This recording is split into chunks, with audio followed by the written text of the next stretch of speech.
嘟啦睡前故事。谢谢小闹钟。小袋鼠喜欢睡懒觉，太阳升得老高了，它还在呼呼大睡，妈妈怎么叫它，它都不肯起床。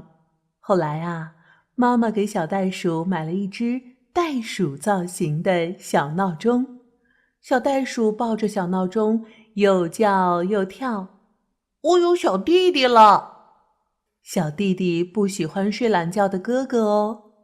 妈妈一边上发条一边说：“他明天呀还要叫你早早起床呢。”小袋鼠摸摸小闹钟，感觉冷冷的。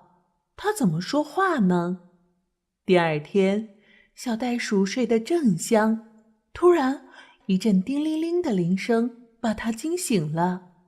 哈哈，小闹钟叫我了！小袋鼠开心地大叫起来。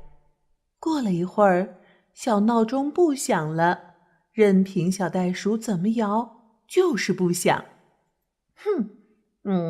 你不响，我就再去睡觉。小袋鼠又钻进了被窝。妈妈从被窝里拎起小袋鼠，生气地打它的屁股。小闹钟响了，你还不起床？没过几天，小袋鼠啊就开始讨厌小闹钟了。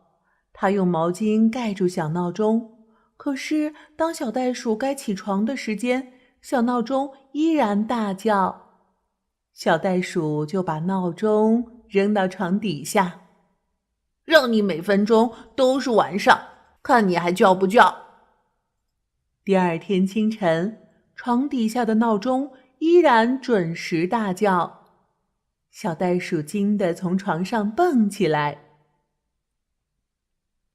小袋鼠被小闹钟折腾得睡不了懒觉，只好早早地起床。